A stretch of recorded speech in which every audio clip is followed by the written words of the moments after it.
Hey my Nova Bites, Time Travelers Nova and Rats here, and welcome to It Came from the Orgone Chamber, a game where you're on a road trip with Mark, Beth, and William. Let's start. It Came from the Orgone Chamber by Cloudbuster and Orgone Addict. From Domino Chapter 9.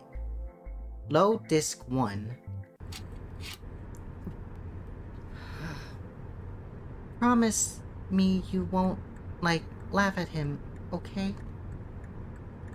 Sure, babe. I'm not going to laugh at your dad. I glance to the side at Beth and give her a smile. She doesn't seem to take it as reassuring, and keeps fiddling with her bracelet, slipping it on and on, off and on her wrist and running her fingers around the edge. What are you so worried about anyway? She sighs, and leans in the seat, putting her feet up on the dashboard. I wince, but at least she's taking her boots off. The service station mud safely legged to the footwell. My fingers drum on the steering wheel anyway, but she doesn't notice. It's just, well, after the divorce, I guess he was going through some stuff. That's understandable. No, I mean, he was really going through stuff, trying to figure it all out or something. I don't know. I watch the road ahead of me as she talks. The trees and bushes along the side of the motorway gradually thickening as we head further away from London. Okay, so this takes place in London then. This part of the M1 is always pretty mind-numbing, and Beth's anxious exposition gives me something to listen to while keeping the right distance behind the truck in front. He's always been a bit withdrawn, you know? Like his books and research. He's not a scientist or anything, but he probably could have been one if he didn't go into programming kobolds or whatever. I think it's COBOL. Why do you know that? You told me a few weeks ago and I looked it up. It's for banks, right? She squints at me, then lets out a breath of air and goes back to fiddling with her bracelet. Yeah, banks. He's only part-time now. Just does a few days a week. Anyway, he's bookish, right? Right. Oh, right. Right. No, I mean, turn right. The exit for the A46. Beth gestures empathetically at the sat-nav between us. Then the overpass visible further down the carriageway. I laugh, then check the mirror quick and drift left into the exit lane as she resumes talking. So, bookish, after Mum went, he spent a lot of time in these, I guess, enthusiastic groups. Forums and other divorced dads or whatever, and all of kinds of adjacent stuff they get into. Adjacent? You mean things like model war games or fishing? I feel like that's more dad-neutral stuff. It's not necessarily a divorced dad thing. You're kind of generalizing. Screw off. Anyway, he's got into some borderline tinfoil hat stuff.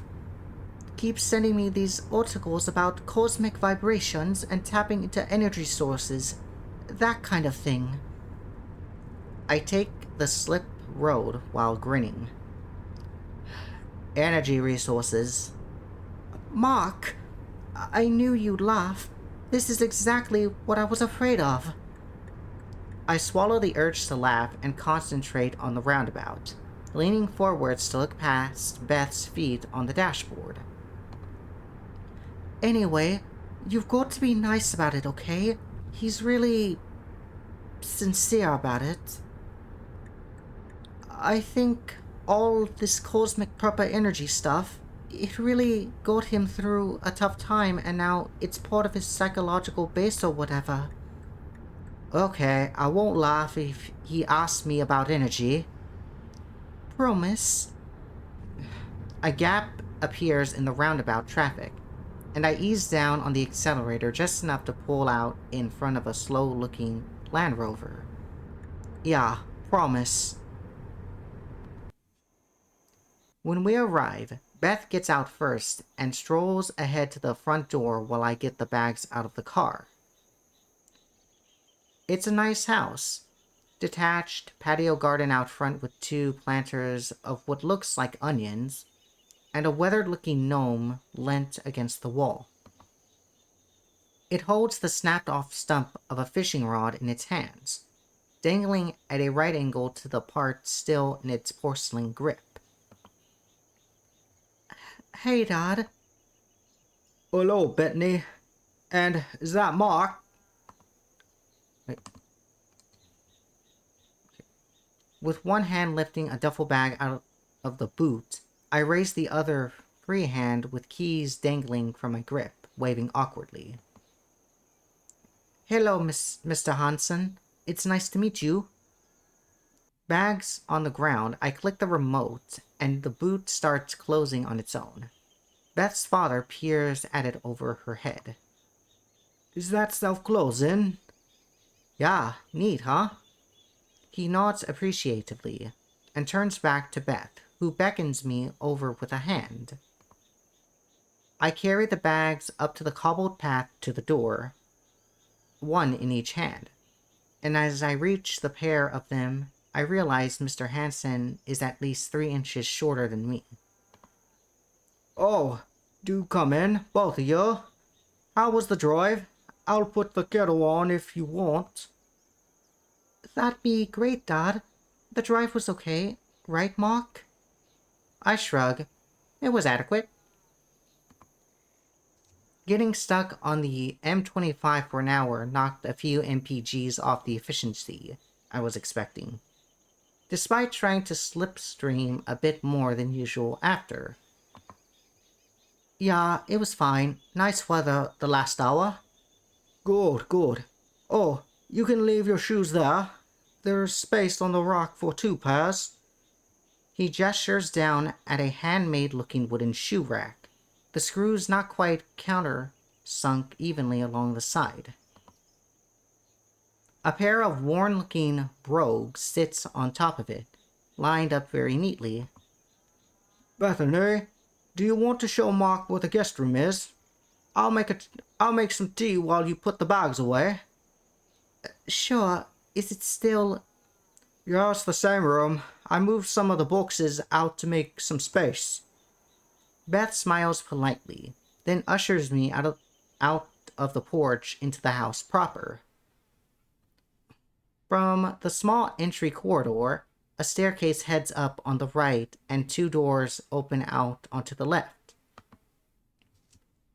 The first door seems to enter a fusion living room and office or something, one half taken up by soft seating and the opposing wall lined by several filing cabinets with papers visible piled on top. A glimpse at the back wall offers a pair of computers. A modern-looking ThinkPad open on nondescript database software, and a much older yellow desktop of indeterminate model with the screen off behind it. Beth takes the stairs and I follow her up, the steps creaking as we ascend. Once at the top, she turns with the confidence of familiarity and opens a door on the right. Stacked in the hallway on the other side of the door to us are 3 unlabeled cardboard boxes, the middle one slightly crushed under the weight of the top of the pile. Put them in here, Mark. Mind the ironing board. Inside, the bedroom looks tired, the softening weight of years of unused, geological weathering. A few more boxes and trinkets slump in pyramids, the most natural formation of matter left to entropy, and posters and postcards bend at the corner away from dry-looking blue tack stickering to the wall. The pillows and duvet, at least, look freshly lain and fluffered. Not looking, I knock the ironing board with one of the duffel bags when I put it down, and catch it with my shoulder before it clatters to the floor. Beth rolls her eyes, and heads back out of the room and goes downstairs. Mr. Hanson has served 3 mugs of Earl Grey, a little milkier than I would usually make it. So I guess that's what they call tea in England, Earl Grey, or a type of tea. A small plate of digestives sits on the coffee table alongside them, and Beth dips her 4th one into her mug while she talks. And then the plumber said it's a leak right up in the... What did he call it, Mark? The stock. Yeah, the stock. So it's not anything they can even fix without upstairs tearing out half of the bedroom, which, you know, nightmare to get arranged. That sounds frustrating. How is the ceiling taking it? Well, it's fine. It's just kind of ugly. I put up some bits of tarpaulin to prevent a drought. Honestly, it's been long enough that I don't even see the ceiling anymore. The tarpaulin just fits into my mental model of our flat now.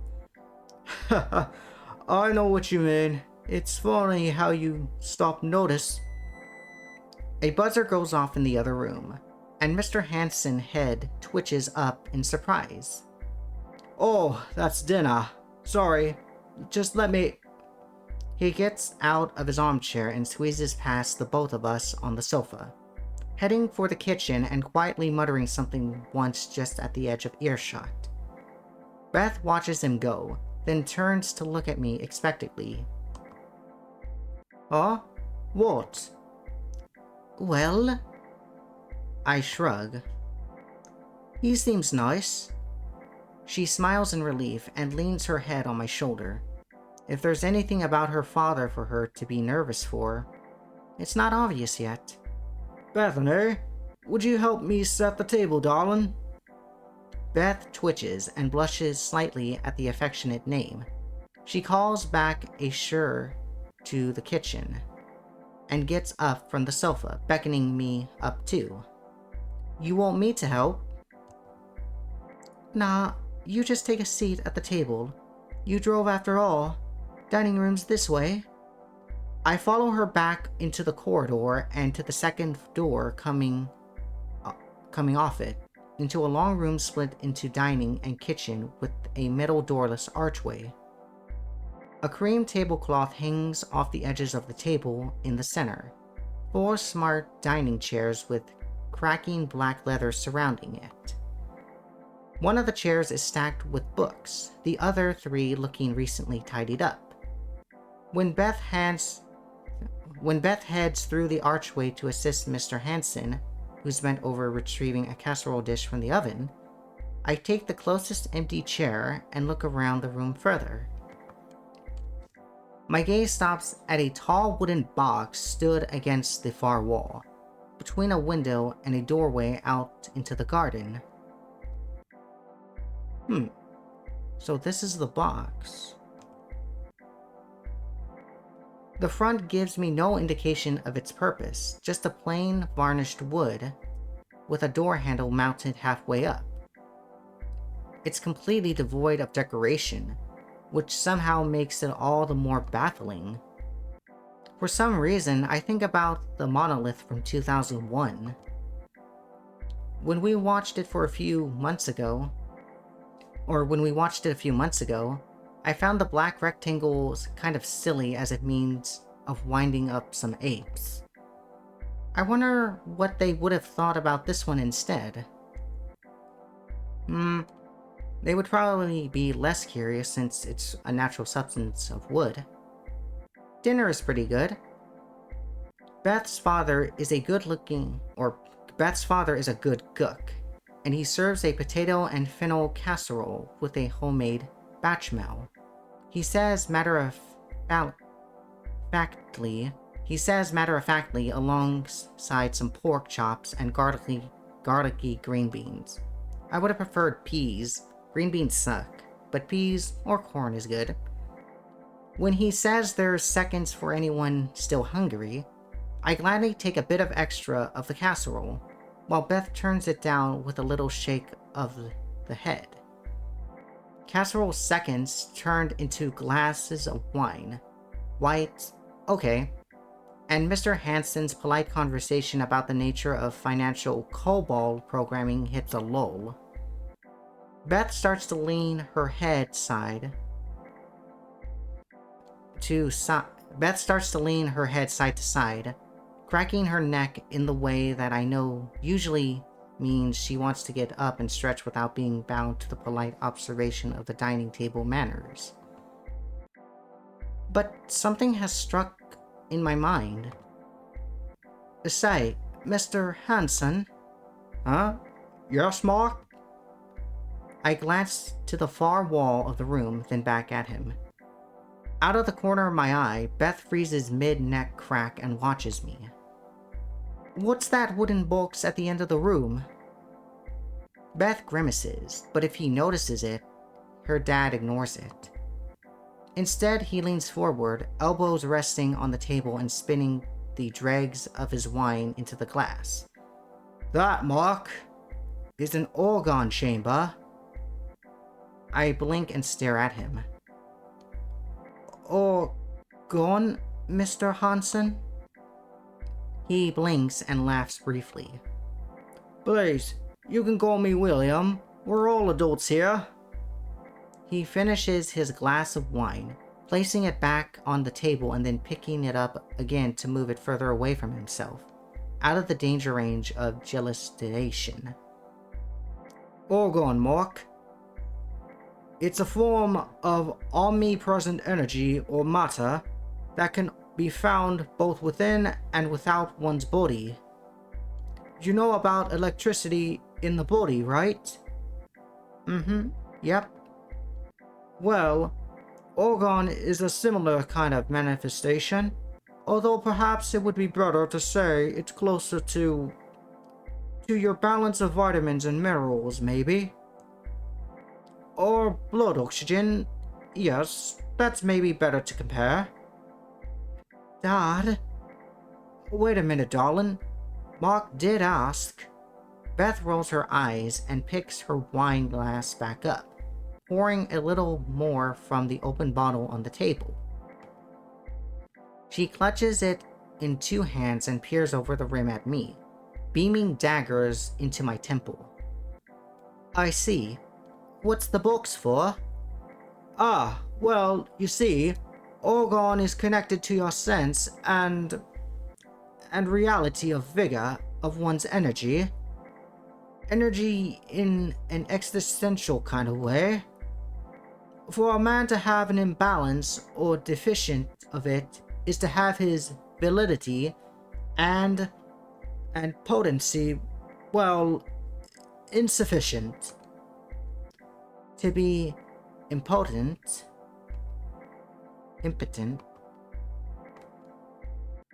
He laughs awkwardly at that, glancing away from me at the box and then back at me.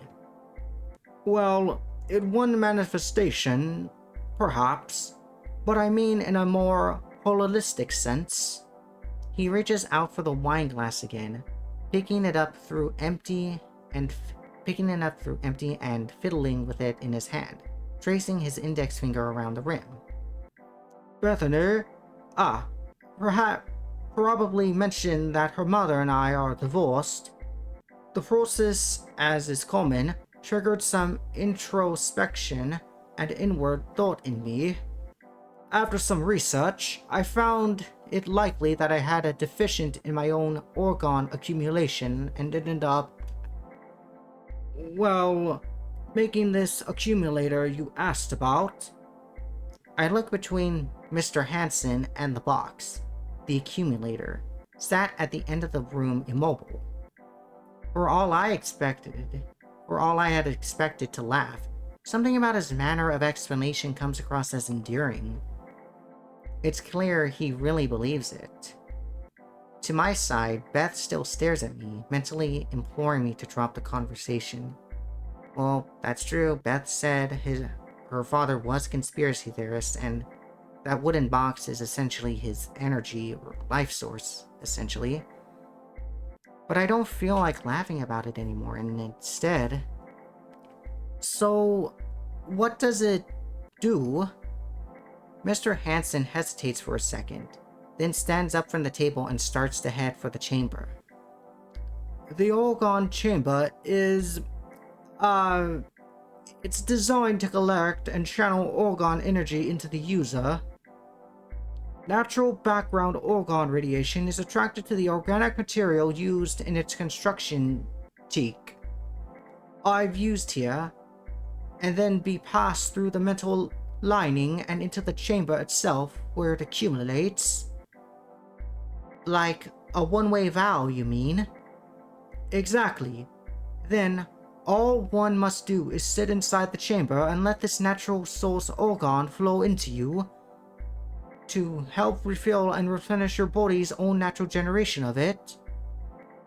He opens the door to demonstrate, the wood swinging open on quiet oiled hinges to reveal a patterned wooden chair mounted inside the box. A metal lining, steel, aluminum, something like that, covers each interior face of the cubuloid. Not quite so reflective as to make out any detail but a blur. Huh. How do you know if it's worked? Mr. Hansen smiles at me, then glances between my face and Beth's. Would you like to try it? I'm kind of curious. Okay, load this too now. Things are getting interesting. What, can I save? Okay, I'm pressing escape and I can't save. The door swings shut with a solid wooden clack. That's not irritatingly loud. A sign of Dad's maddeningly skillful amateur carpentry. I stare at the lovingly varnished wood. The same look as so many of his other DIY projects, like the extra bookshelf space tucked into the alcove in my room. Though, after a bit, I realize it's not just nostalgic appreciation of the wood. I'm worried if I look away, Dad will be looking at me, and I take the opportunity for an awkward chat about the relationship. He seems nice. What do you think of him? How's it going?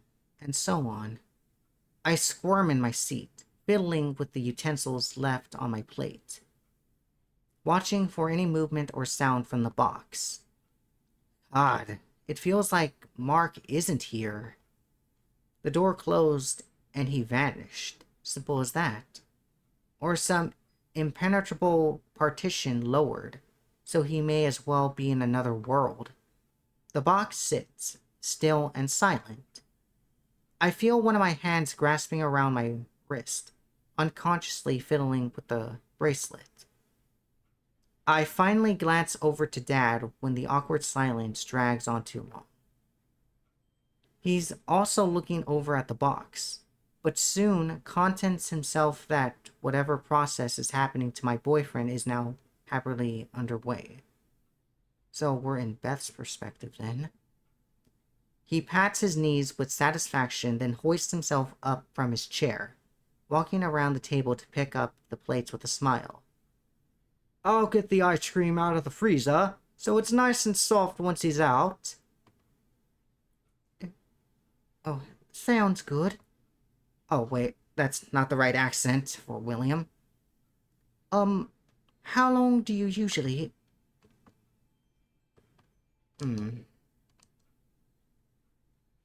I trail off, feeling kind of stupid compared to how agreeably Mark had decided to give it a go. The two of them obviously weren't bothered about it. I was being weird. It was a routine fact of nature for Dad. A funny quirk to humor for Mark. And for both, my gut response of anxiety would become a way to tease me. Dad especially would connect my discomfort to the pattern of strung behavior he loved to point out all the way back to my childhood. He used to hold his sensibilityness, his scientific mind over me. I think it was a way to try to calm me down, but it always seemed like a dismissal. He's one to talk now anyways, given the strict rituals of energy gathering he's become fixated on. He thinks briefly, checks his watch. Oh, not too long. Just 5 minutes or so to start. Dad goes into the kitchen after that, and I'm left to sit with the box. Okay, so William is the dad. I don't know what I'm thinking. My mind is just not working right now for whatever reason. Well, the box with my boyfriend in it. Still, hopefully. Time drags on, and I want Mark to peek out, make a joke of it. But he is so typically earnest, giving it a genuine go in concentrated silence. Not even the sound of a fidget or cough escaping the inside of the box. I stare longer, and now it feels like time may not even be passing. Everything in the dining room is so still, despite the occasional sounds of my dad whistling in the kitchen, getting out a set of bowls and spoons. Is it like approaching a black hole? Like the typical flow of energy, matter, time, and all get drawn in towards the same point. A one-way vow. That once you're pulled in, you can't look away. Then, Dad brings in 3 bowls of ice cream carefully triangulated in his hands. He sets them down at the opposite end of the hardwood table, but I still jump.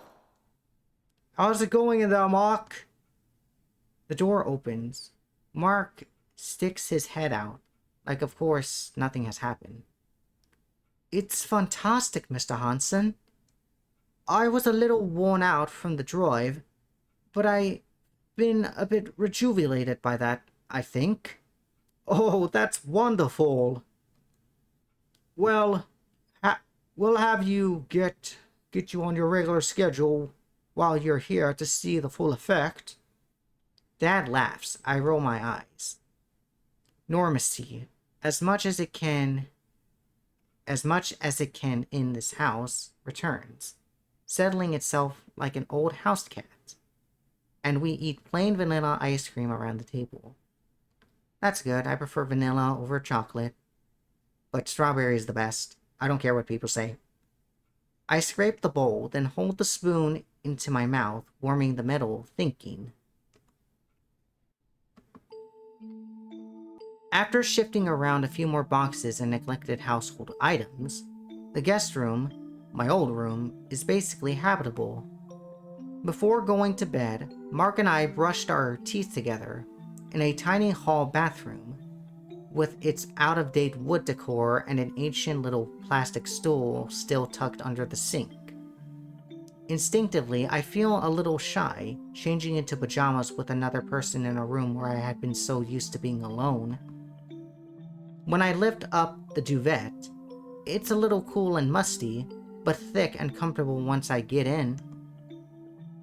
Can I get the lights? Sure. He flicks the light switch off, and I feel him getting into bed next to me. The bed's narrow, not a twin, but not a full size like the one we have at home either. I roll over so we can spoon. It always seems a little colder out in the country, so it feels nice to get warm. The night is quiet too. Aside from the rare bird call or distant car motor, there's hardly a sound. How are you doing? I'm fine. Why? I feel like you're a little on edge. Family stuff, I guess. Yeah. I think this is my first time even seeing you interact with any of them. I hum. Probably so. but don't say anything in particular. So, is it hard to be around them, or... No, I wouldn't say that. That makes it sound like something bad happened. I don't know. I guess I just feel like I'm so different from everyone. It's hard to relate without being judged or whatever. You feel that different from everyone. I think you're a lot like your dad. What? I tried to keep my voice down, but could feel my stomach sinking. I mean, kind of reserved, some weird interest, but ultimately a nice person. That's how it seems to me so far. I sigh and pull the duvet more tightly around me. I guess, maybe. I'm having a nice time so far.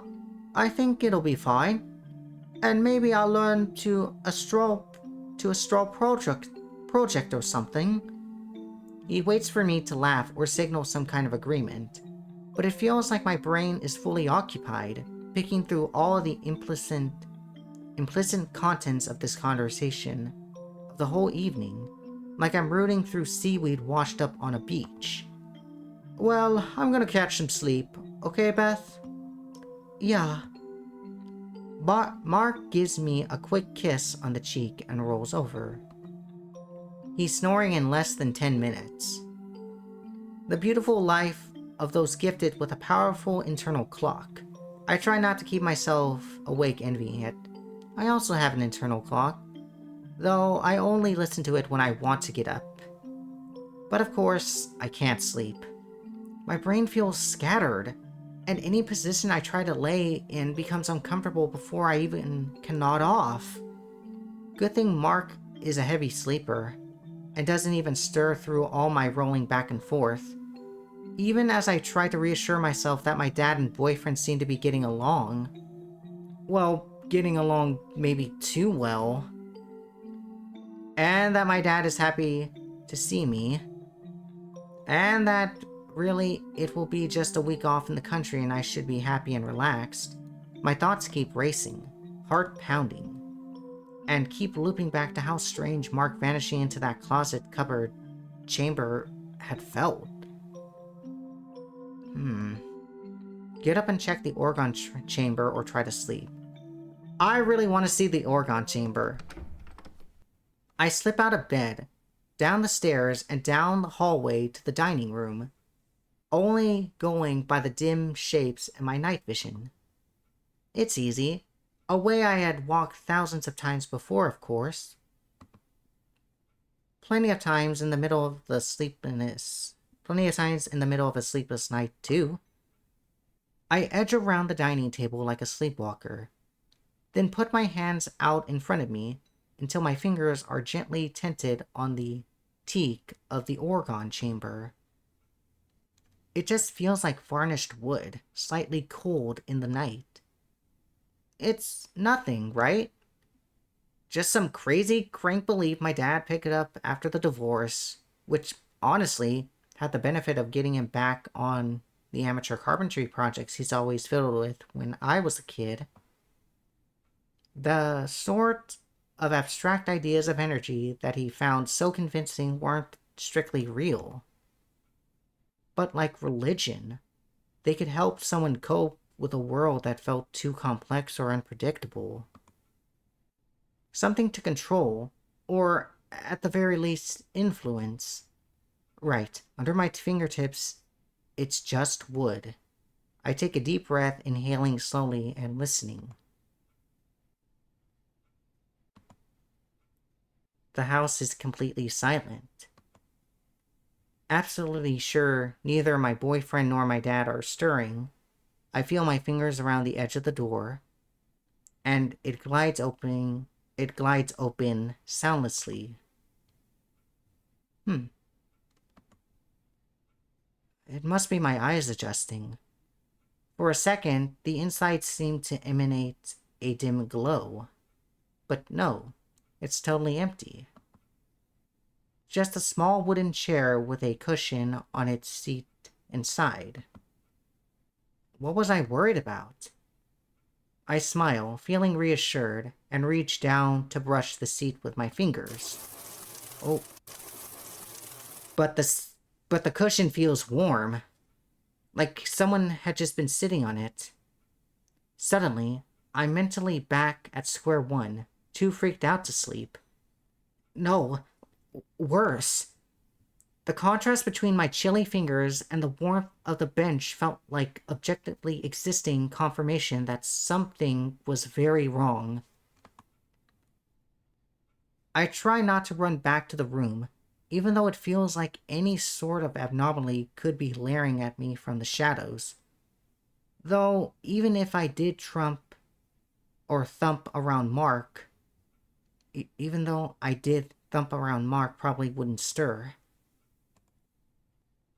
When I get back to the room, I nudge him a few times, trying to get him awake without being overly startling. Even though I am, of course, totally freaked out. Mark! Mark! What? Did something happen? Questioned on my urgency, I suddenly feel kind of foolish. Still, I swallow my pride and ask anyway. Did you feel any... Did you feel like anything happened while you were in the Orgone chamber? He rubs his eyes, sleeplessly confused. No, not really. It got a little warm, I guess. Probably like sitting in an insulated space with your body heat or something. Are you sure? You feel alright? Yeah, of course. Where is this coming from? Mark looks kind of amused that I care so much. It's certainly not concerning to him. Still, I try to explain. I couldn't sleep, so I went out to check the Orgone chamber. At this, he stifles a surprised laugh, but can tell in the dark that I am glaring. I went out to check it, and it felt like someone had been sitting in it, like the seat was warm. Beth, that's... I'm sure it's nothing. Maybe you dreamed about it. You didn't think there was any, like, strange energy about it or something? No, it was totally normal. It's a wooden box with a chair in it. I just wanted to get in. I just wanted to get on with your dad. He pauses, expecting me to be satisfied with this explanation and get back in bed. Listen, I know how you were as a teenager, all sexually repressed and into weird witchcraft stuff. If anywhere in the house has some bad energy, it'd be this room. Now he's just trying to be funny. I feel myself flush in the dark, but try to stay on topic. I felt it. Please be serious. But Mark is not as put off by what I described as I am, and honestly seems more eager to get back to sleep. I don't know. Maybe your dad just had been in it or something. I didn't hear anything.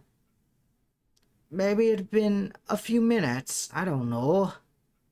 Maybe he uses it if he can't sleep. It would run in the family then. I fume. He rolls over. Beth, try to sleep. If you don't sleep well, you'll get even more stressed out. I know. So I crawl back into bed, miserable, and try. Of course, Mark is snoring again, in less than 5 minutes this time. Loading disc 1. Things are interesting so far. When I wake up in the morning, Beth is still fast asleep, clung to her 2/3 of the blanket and gently snoring. Each of her slow breaths is underscored by the chirp of birds outside and silence. The kind of silence that you really only get when there's birds over the top of it. Feels like, for the moment, all is right with the world. I never expect to feel so relaxed and at peace from just getting out into what is, really, not even the countryside proper. Just a few hundred trees closer to it than Earling. After a few minutes of laying where I woke up, I carefully shift over onto my back, trying not to disturb Beth.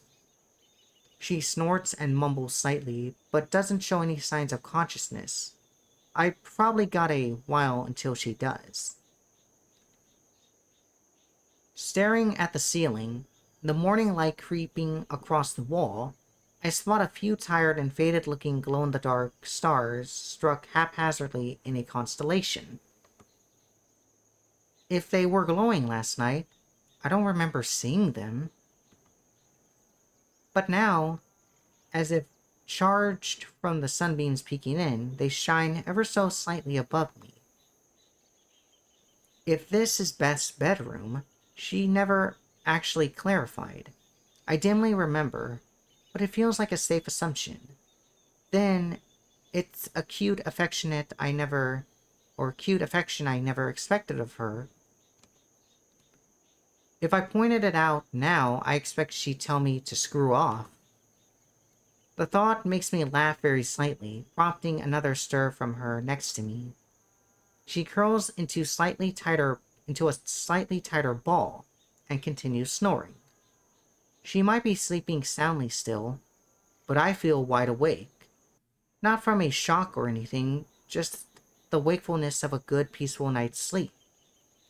Filled with the urge to get up and move about, I carefully extricate myself from the covers and pull my jeans back on from where they sat discarded on the floor.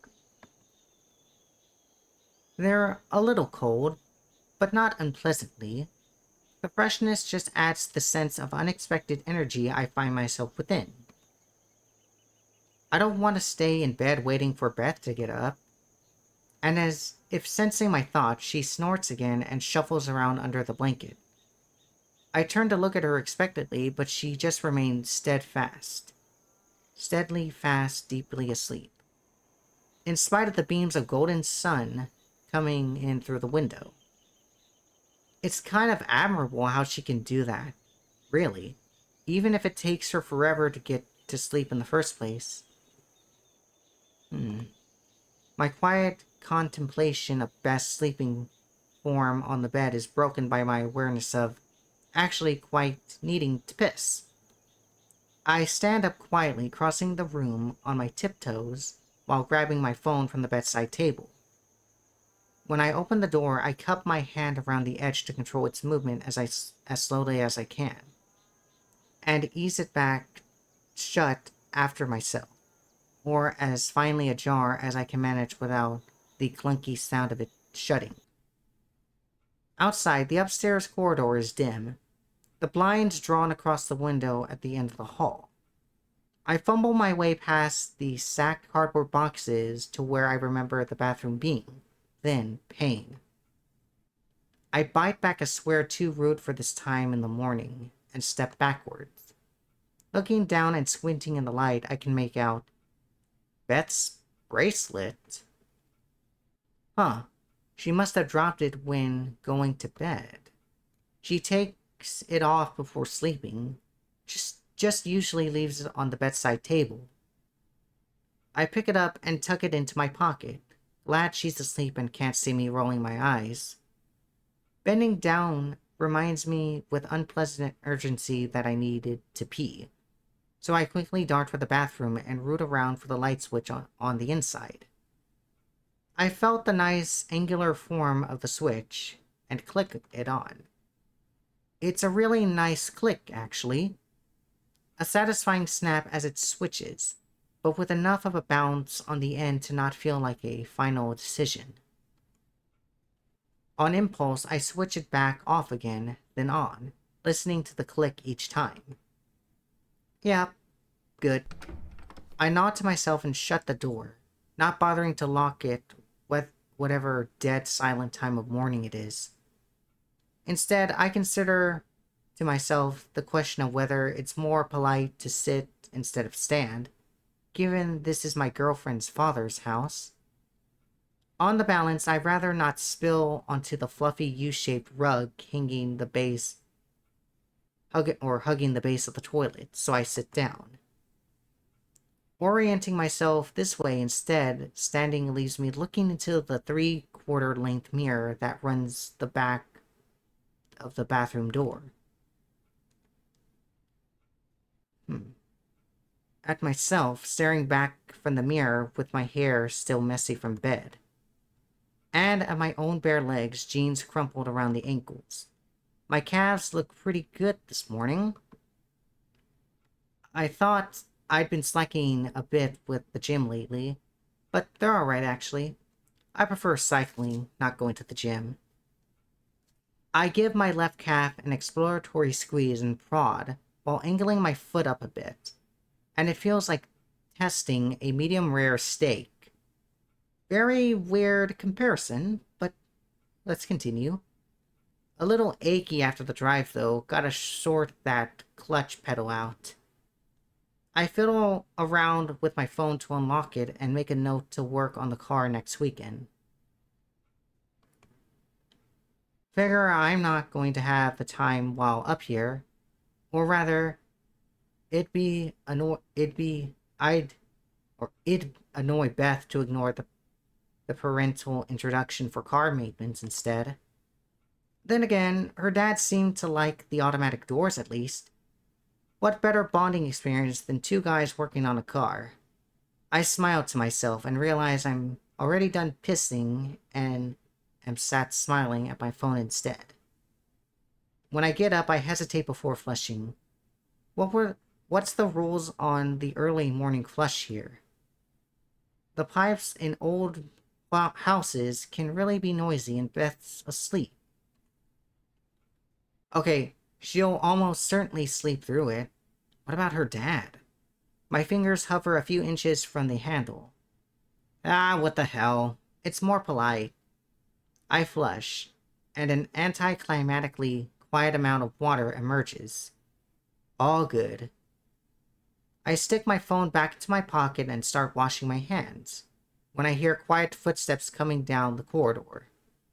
Just as I'm washing the hand soap off, the bathroom door rattles and opens on me.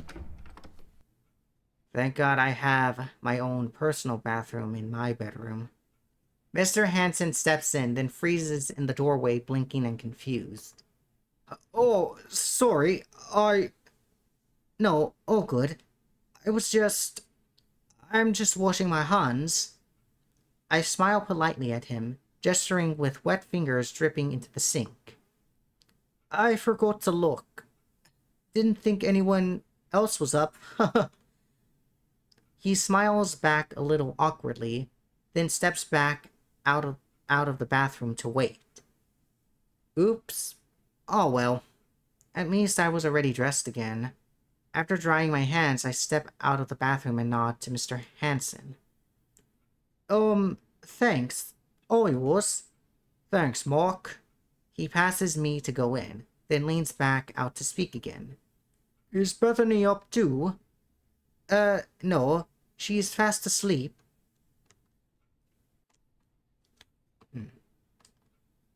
Sorry, my mouse is dying.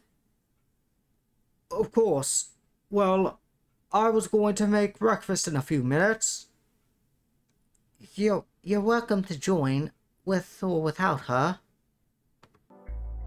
Mr. Hansen's culinary skills extend to breakfast too. Only if you're sure, Mr. Hansen. Of course. It's just an omelette, not anything difficult. And, I said, you can call me William. Okay, then thanks, William. He nods, satisfied, and gets back to cooking me the offered omelet. The trick, you see, is to stir as soon as the eggs hit the pan, like so. I tilt my head up a little to watch from where I'm leant against the kitchen counter, nursing a cup of coffee. Mr. Hansen attacks the eggs with a controlled, comfortable gusto, pushing them around the pan as they curdle. Then, at this stage, as they form curds, you want to swirl the pan to flatten, then stop. He sets the frying pan back down on the burner, lifting his hand away demonstratively. Should be 1 or 2 minutes. Get the fillings, ham and cheese. Sure, that sounds good. Then there's some herbs from the garden, too. Shears and tarragon. I have no idea what a tarragon is. I know that from Red Dead Redemption. It's a type of fruit, I think. I hope I'm right on that. Sure. Go for it. He nods, busying himself gathering things together while keeping an eye on the omelet. At some crucial but invisible key moment, he switches to filling the omelet himself, then carefully lids the pan. He stands there watching it, and I watch him in turn. I don't think Beth ever mentioned how old he is, but I can make an educated guess based on her age. He's in good shape for his 50s. My own dad certainly didn't keep it together as much after his own divorce. I can't imagine semi-retired COBOL programmers so much an inherently invigorating career as to keep someone in shape on his own. Or its own. I wonder if he works out, or it's just gardening or genetics. And then, lit off and complete. Could you pass one of the plates from over there? I look over to where he's gesturing and pick up one of the large white plates to hand him. He takes it and elegantly slides the yellow glistening omelet onto it, folding it over with a spatula afterwards. There you go. Bon appetit, Mark. You don't want the first one? He shakes his head with a smile. No, you're the guest. A second will only take a moment. Alright, thanks, Mr. William. I carry the plate out the dining table and take a seat to eat it. When I sit down on the chair, it feels surprisingly uncomfortable. Oh, so are we getting used to the Orgone chamber now? Do we prefer the Orgone chamber's seat? Oh, it's just the bracelet. Beth's still asleep upstairs, I think, so I can't offload it to her yet. It's a little annoying to have to carry around in my pocket in the meantime, though. Leave it on the table or keep hold of it. Well, we'll keep holding on to it. I fish the bracelet out of my pocket and swap it to the front left one instead. Better I be the beast of burden than risk losing it amongst William's clutter. It clinks a little as I tuck it away somewhere more comfortable. With that sorted, it's omelet time. Even after waiting a few seconds for it to cool, the first bite I take is so hot I almost have to spit it out. I choke on it with some coffee and put the fork back in for a moment. Looking around the room to wait instead, my eyes fall onto the now familiar wood cabinet by the wall.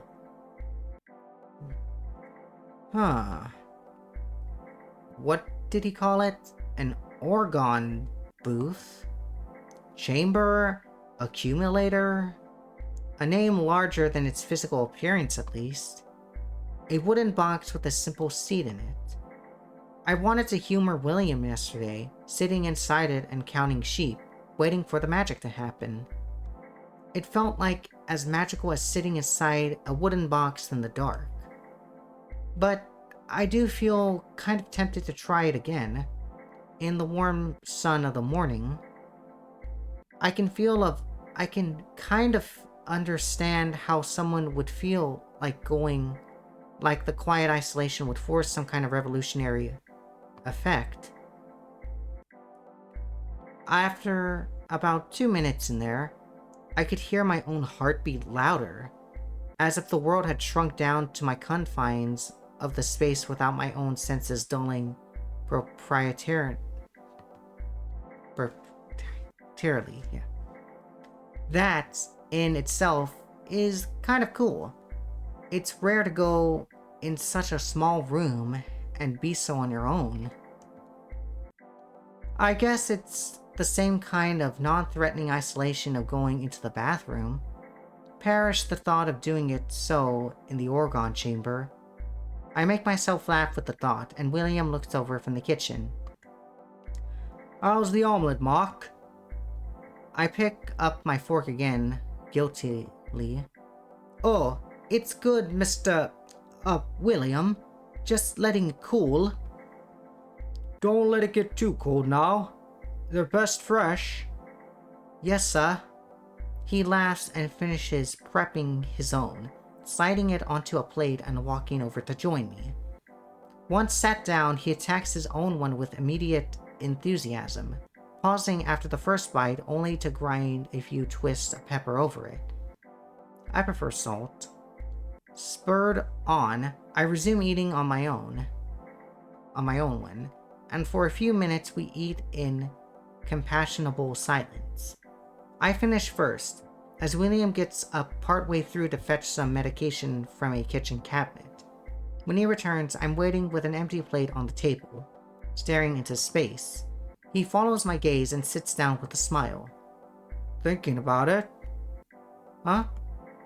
William nods his head toward the wall, and I realize I was looking at the orgone chamber again. Oh, a bit, yeah? How did it feel yesterday? I think for a moment, trying to pick my words carefully to thread a path between my thoughts and what he wants to hear. It felt focused, with the world cut off, everything reduced to a sort of point. He makes an sound in response, through a mouth of omelet. I don't know for sure if I felt an energy, but maybe. I slept well at least. Ah, that could be just a soft bed after a long drive up here. I laugh at his own challenging of the magic. I thought you would insist it was down to the chamber. Not at all. One must be rigorous in proof and experience. It is not for me to insist that to you that it works. I guess so. He finishes eating, setting his knife and fork down on the plate in parallel. On this topic, I usually follow breakfast with a quick stint in there. Helps with digestion and such. Oh, yeah, feel free. He laughs and stands up, picking my plate up for me and carrying it to the kitchen. Thank you, Mark. But, I actually was going to suggest that I try it again. Well, only if you were inclined to. What sort of host would I be if I didn't offer? After he speaks, I look between William, loading the dishwasher, and the orgone chamber, stood motionless by the wall. I know what Beth would say if she was eating breakfast with us at least. Maybe she has a point in encouraging him too far. Oh, right, alright. Let's have some more orgones. Disc 2. Auto. Okay, that's the auto button. No, after what happened. No, I don't want to do that. Sorry I skipped Nova Bites. But I guess I haven't slept well. He snuck out of bed before me and at Dag's exhaustion. A breakfast session. I guess I'm glad he didn't, try to hide it from me or something. Like, he sees it as cheating, but still feels like I'm losing to him in some way. To what? My dad? Ugh, I feel stupid. Now sitting at the dining table, that stupid wooden obelisk glaring at me from the corner. It's all I can do to slowly pick at the ham sandwiches Dad pulled together for lunch. Even though I slept in late, I'm still groggy from how much of a night I spent tossing and turning. I need to talk to Mark about it, but it feels like my dad is everywhere in the house. It's, if not the sounds of him shuffling around or his direct presence, it's all these devices. His so-called extensions of the self, pyramids layered with slit and copper wire and litter, boxes with antennas and knobs sticking out of them that match no appliance known to general humanity. And on top of those weird decades-old computers and manuals stacked everywhere. That's it. I have to get out of here for a bit. I'd come up with something we needed to walk to a nearby village for. Not a big deal, we wanted to get some fresh air out here anyway. I eat the sandwiches, formulating a shopping list as I go, chewing on the gummy supermarket bread. Dad has all of his weird herbal teas, so maybe that I just wanted some normal tea bags would be an acceptable excuse. Or pads, of course. Either of them would treat that as a mysterious matter of extreme urgency. I could even strongly imply to Mark that I wanted to pick up a pack of cigarettes to convey the gravity of the situation. When I had just about reached the end of the sandwich, I could hear Dad and Mark coming in from the garage. Must have been showing him the workshop or something. So, how about it? A quick after-lunch digestive? I jump in, knowing it's my last chance. Actually, Dad, me and Mark were going to walk down to the village to pick up a few things at the shop. Oh, well, no rush. It's also good to do that after some light exercise. Of course. I got away with it, at least to my dad, but maybe I had been too subtle. Mark didn't even seem to take it as a hint. He's just finishing up in the garage. I think he left his boots back in there. I had kicked mine off of the shoe rack near the front door last night. As I'm sitting on the step, tying them, I feel Mark come up behind me, boots on. Ready to go? Yeah, let's go. The sheep are more chatty on the way down to the village than we are. As we walk down to the muddy path between the two sets of fences, some stare at us with their strange pupils, almost stretched out like they were going to divide in two. Mark seems happy just to be quietly walking with me. Did he think I was being totally sincere back at the house? Now, without him taking the lead to ask what's wrong, which is what, I'm pretty sure he'd usually do this in this situation. I don't know where to begin without seeming paranoid, or like I'm jumping him. More sheep fields, and he's as happy as a clam. I want a golden retriever boyfriend. Yeah, right. I don't know what that means, but I guess it seems good. Slowly, the fields turn into roads with more closely grouped houses. Then suddenly, we're on the village's meager high street. It has a co-op on one end. Inside the shop, I expected Mark to finally clue in, to ask what we were coming here for, at least. But he seems weirdly enchanted by the bins of vegetables, the wall of crisp varieties next to the meal deal sandwiches. Mark, you okay? Yeah, sorry. 24 hours this far out from civilization and you forgot what quavers are? He frowns, looking like he's genuinely trying to gather his thoughts. Quavers? The walk just made me a little tired, I think. Okay, I'll grab the stuff quick and we can head back. I take a quick spin around the store, though at one point I almost drop a pack of nice biscuits I'm in the middle of picking up. For a second I thought I saw my dad. Just some random old guy. You know, that happened to me. I once thought I saw my grandpa, like, around maybe a year ago at our apartment complex. He looked exactly like him. Weird story, but true. I guess in small villages like these, they all start dressing and carrying themselves the same way. As I gather a few other things, gum, tea bags, pads for real, I start to feel bad for Mark. Maybe he just caught a bug before heading out yesterday and the drive wore him out. I added a pack of Limsick to the stack I was carrying just in case. When I loop back around to the crisps to see how Mark is doing, he's gone.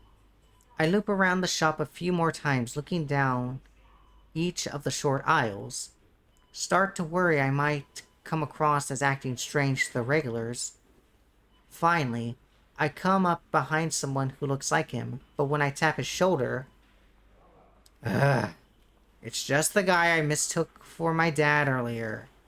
I apologize, run to the shelf checkout, and leave with a bag of groceries, taking one last glance back through the store. So he went outside. He seemed like he was feeling unwell. He just probably just getting some fresh air. But the high street is nearly empty aside from an older couple turning onto a side road. I pace up and down, looking between buildings, popping my head into the post office and tiny cafe, but I can't find him. And every other old guy makes me jump out of my skin thinking it's my dad. Why was I so upset? It was just a box. I just wanted him to stop encouraging my dad on it so much. So why do I feel jumpy? Like I'd be caught in the middle of what? Yes, I was embarrassed that my dad was weird. I was also afraid of anything that could seem like a rift of imperfection in our relationship. But the more I tried to manage these things, it was like they defied me. Now they willingly spun apart, taunting me. I can't find Mark. Out of ideas, I stand out in front of the shop and try giving him a ring. But his phone is out of batteries, and it goes straight to his generic voicemail reading. Feeling defeated, desperate, maybe the two of us can look together. I jog as much as I can back to my dad's house, indifferent sheep watching me as I pant down the completely empty road. I'm winded by the time I get there, and my stomach is flopping around in my guts as I try to think of what to say to Dad. I have perplexingly lost an entire adult boyfriend. Still, it feels so terrifyingly urgent that as soon as I pass the threshold of the house, it comes out. Dad, I think I lost Mock. My dad ambles out of the kitchen, two mugs in hand. Bethany, he's back here, in the garage. Did something happen? In the garage? I'm too shocked, and still catching my breath, to say anything to question him. So, he somehow walked out of the store and came back to the house. I don't get that. That box, probably, the Orgone chamber, is probably ruining us. And of course, Mark comes out walking in on the commotion, smiling impervious. Beth, what's wrong, babe?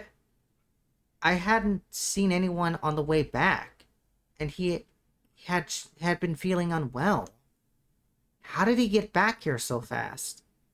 Or, God, was that performance at the shop all to set up a prank for me? To sneak back here and freak me out because I was so easy to wind up? I try to slow my breathing, adjust my posture so I'm standing up straight again. No, sorry, I was just confused. I drop the grocery bag on the dining room counter, but its contents are so light it makes only a soft rustle. Oh, I got some tea bags and biscuits. Enjoy your afternoon energy session, or whatever it is. I turn away, definitively cutting off the conversation, and going back down the hall to my room, and close the door behind me. I flop down on the bed, the plastic stars on the ceiling going pale green in the half-light. At my side, my hands are clenching and unclenching. I'm even grinding my teeth. But I don't want it to seem like their little prank. If that's what it was, got under my skin. I mean, what else could it be? I didn't respond that long looking in the village after I lost sight of Mark. There's hardly anywhere to look. And I didn't even see anyone on the way back, even though I jogged. So they must have planned ahead to freak me out, that Mark had gained the power to teleport from his stupid Orgone box sessions or whatever, and Dad waited nearby in the car to whisk him out of there. That's probably what happened. And it's annoying, but if I can make it seem like it doesn't bother me, then maybe this whole trip is salvageable. Salvageable. I had just wanted to seem like someone who had their life together, like, look, this normal laid-back guy finds me tolerable enough to have a relationship with. And I have my own flat, and I haven't burned it down yet by leaving the oven on or something. Though, at the purely rhetorical thought, I get out my phone and check the picture of the knobs I took before we left. Anyways, I felt like this trip went well. Somehow. It would change my regard within the family with my father. As the one who was always so high-strung, anxious, superstitious. Sure, all of the goth and witchcraft stuff I've been into as a teenager was kind of cringe. And you just have to accept to an extent that that's the you that's going to live on in your parents' heads. Not, however, you might try to change yourself once you stop living with them. But the tarot cards, the spells and rituals and stuff, it was just out of a desperation to feel in control or something.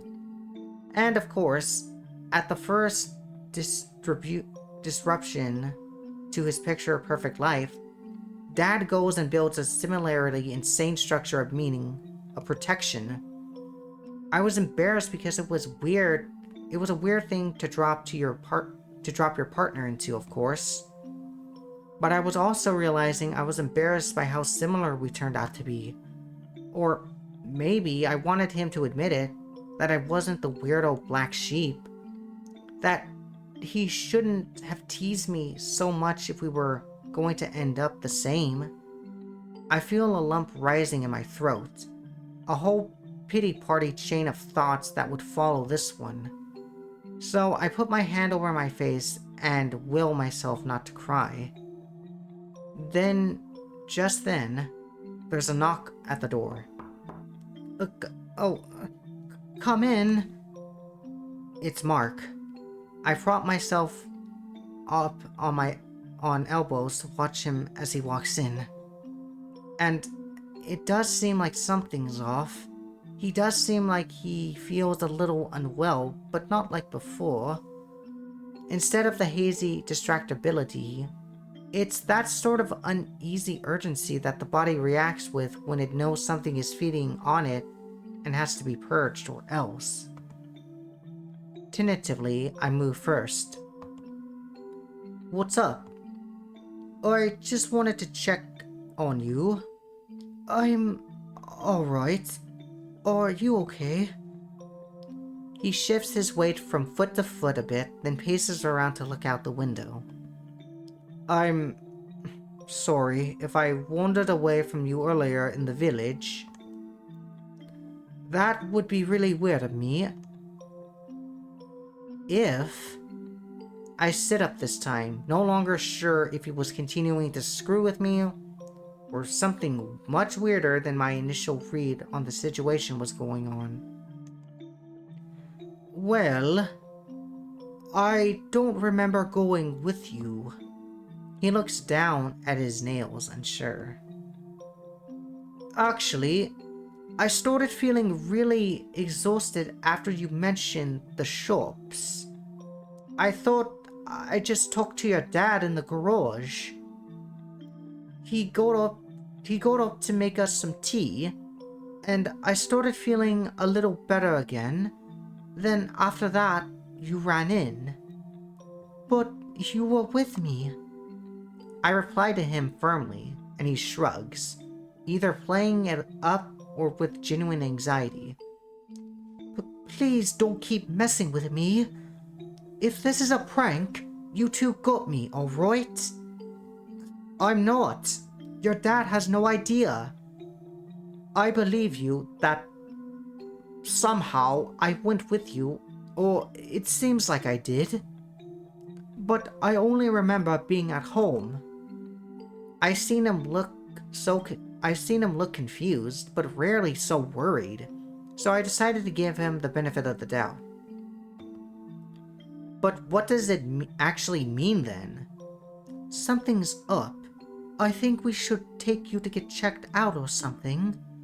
You look really unwell. Yeah, too much Orgone infusion maybe. He tries to throw it in as a joke, but neither of us can bring ourselves to laugh or smile for more than a few anxious seconds. What side of myself do I come down on? The part that scolds the past me, or being too paranoid, afraid of everything, believing in the most fake and ridiculous shit? Or the part that suspects against all rational scientific conclusions I'm aware of, that my dad, perhaps inadvertently, please introvertently, has assembled a set of gadgets and energy accumulators and who knows what else, which could have a real-world effect very different from his intention. I'm silent, thinking, when Mark cuts in again. Do you think your dad can take us? I don't know if I should drive. I sit up and start getting out of bed. Where is Dad? Unless my eyes are playing tricks on me in the low light, the question seems to make Mark go a little green. He said he wanted to get in a little recharge before dinner. Something weird is going on here. Low disc 1 again. So we're Mark. Okay, now the music is intense. Beth leads me out of her room by the hand. Fingers clasp around mine protectively as we venture into the curtained corridor gloom. The thought creeps up my lizard brain that really I should be the one in front of our expedition party. But whatever latent chivalry or misogyny that's lifting the thought up is suppressed by me feeling really tired. I don't know when it came on. All my sense of time passing is distorted. I woke up today, right? In the bed? Birds outside chirping, jeans on the ground. Somehow it feels like a week ago and like no time at all. There's this sense of a period of day just missing. The bit between breakfast and Beth running in all hot and sweaty, wielding a pack of biscuits like a holy cross. I recognize the feeling a little bit vaguely. Whenever it's late and I'm driving a long, boring road, and the streetlight sliding past my peripheral vision in rhythm lulls me into a fugue state. Just like me and the road, until something shakes me out of it. But it's not that. Not today. The closest I've been to motorway brain was showing William the parking camera on the dash. Which was like 10 minutes, right? Maybe 20? Not the whole arc of Beth leaving, searching, and returning to the house having somehow failed to take me along at all. Something creaks under my foot as we step up to the top of the stairs, shaking me out of my thoughts with a sudden twitch. Beth's hand tenses around mine and she stops to look at me. Jeez, Mark! It's just the floorboards. You made me jump. I wince, looking down at the carpet beneath our feet and imagining some warped old bit of timber below the fuzz. Sorry. You're kind of freaking me out. Yeah, I know. She blinks, staring at my face in indignant confusion. Well, stop doing it if you know. Sure, Beth. I'll just... My words die as I see something move behind her. Wait, what's behind us? Mark? A person, I think, just visible in the indoor light. Is it William? I thought he was downstairs. Babe, please don't have, like, a heart attack. I'm not having a heart attack. Okay, good. Because I don't know what the hell I would... Beth?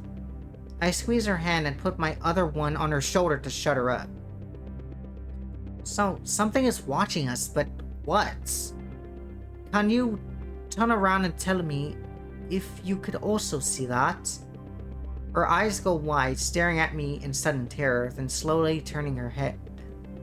She stares down the corridor in silence, following my gaze to the end. There's... nothing. What? I blink and look again, and she's right. Then... just the curtain waving in a slight breeze. I thought for sure there was someone. Dude, okay, did Dad, like, feed you some special tea or something? What? Because I know he has some herbal shit and... I don't know. Maybe he got into that crinkly bag shit that you got in petrol stations. The sudden mental assault of imagining Beth's father taking petrol station legal highs cracks me out of whatever fugue I settled in. And I laugh, loud enough it feels embarrassing in such a small corridor. No, he didn't. You think he would? That's quite an image. Yeah, well, no. It just... everyone feels weird, Mark. She looks back at me now, still holding my hand, giving it another squeeze. I smile at her reassuringly. Okay, I feel alright. Maybe I just needed to laugh. Yeah, that was it? I don't know. Maybe. I looked back down the corridor again, but there really is nothing. The whole thing seems silly now. Look, let's go calm down. Have a biscuit or something. A biscuit? Blood sugar. I don't know. Beth, come on. I don't want to stand at the top of the stairs all day. When we get downstairs, Beth stomps into the kitchen to where she dumped her sparse few groceries. I follow her a few paces behind, and then she turns to brandish up the pack of her biscuits at me as I reach her. Okay, Mark, let's say that you did come with me. She holds her position for a moment, biscuit packed welded like a weapon, before hunger gets the better of her and she starts to fiddle with the little plastic opening bit. And let's say that, feeling all whatever you were feeling until cackling up there, you walked back home. Her fingers slip at the plastic, fumbling the opener unsuccessfully. Alright, you want a hand? Screw off. Screw off? Fine, you open them. She hands me the pack while scrawling. Don't you think Dad would have, like, said anything? What? about you coming back alone.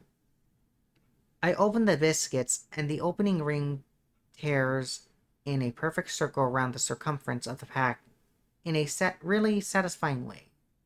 Okay, it's around 1 hour and 24 minutes into this playthrough, so I'll pause here so the playthrough isn't too long.